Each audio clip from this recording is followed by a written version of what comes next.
Bonjour Maxime Masset. Bonjour Jean-Philippe Denis. Maxime Masset, vous êtes docteur en sciences de gestion et du management, ESCP Business School. Et vous vous présentez comme chercheur indépendant, ce qui me plaît beaucoup.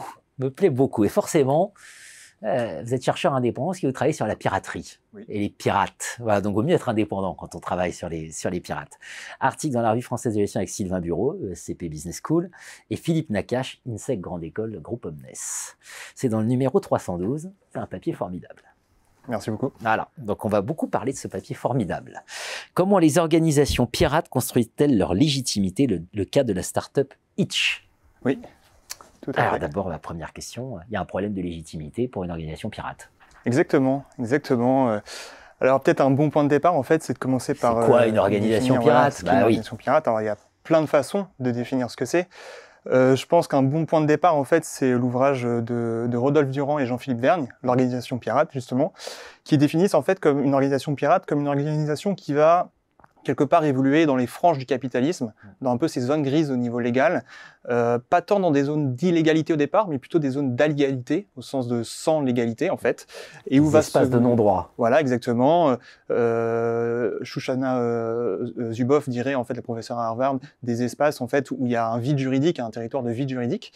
Et l'idée, en fait, ça va être de construire une activité qui va également porter et défendre une cause publique. Donc, en fait, au-delà de la légalité, il y a l'aspect légitimité qui est important, puisque finalement, l'organisation pirate va essayer de prendre la défense souvent d'une communauté qui s'estime négligée ou oubliée par l'État notamment, mais aussi par les acteurs établis et dont certains monopoles.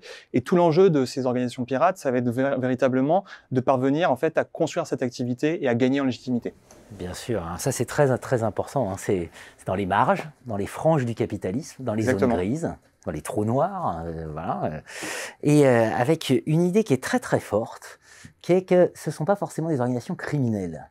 C'est-à-dire, vous dites dans le papier, l'organisation pirate se développe généralement là où l'État est fort, alors que les organisations criminelles se développent là où l'État est faible.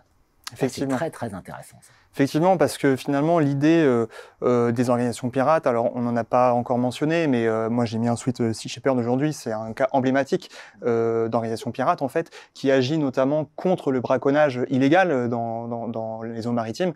Et en fait, l'idée, c'est pas tant de transgresser la loi pour transgresser la loi, mais c'est transgresser parfois la loi pour défendre, comme je disais, une cause légitime et qu'on aimerait bien voir parfois plus inscrite dans la loi justement.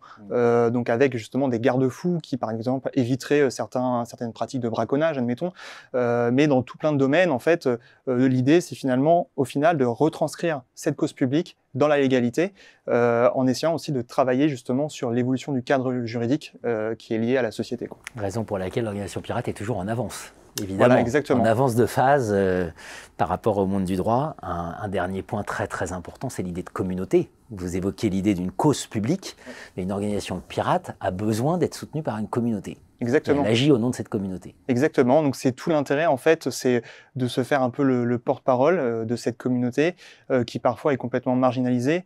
Et pour ça, donc il va y avoir plusieurs stratégies qui vont être mises en place par l'organisation pirate pour développer en fait sa croissance.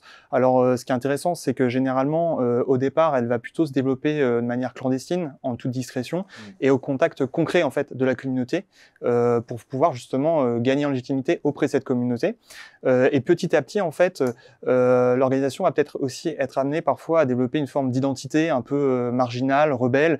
On peut penser par exemple aux hackers informatiques, voilà, qui cultivent cette identité assez marginale, et de se retrouver finalement avec sa communauté et de créer un lien fort avec cette communauté.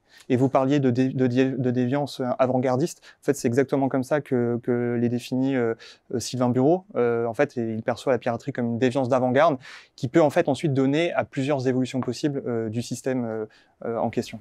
Question à se poser pour toutes les organisations. Suis-je une organisation pirate ou n'aurais-je pas intérêt à devenir une organisation pirate? C'est une excellente question. Et enfin, vous le rappelez très bien dans le texte, on est pirate parce que d'abord on est étiqueté comme pirate. Et cette étiquette peut être variable et on n'est pas forcément pirate indéfiniment. Voilà. Tout à fait, exactement. Article passionnant. Comment les organisations pirates construisent-elles leur légitimité? Donc c'est un problème de légitimité, pas de compétitivité, mais de légitimité. Revue française de gestion, numéro 312. Merci. Merci Jean-Philippe Denis.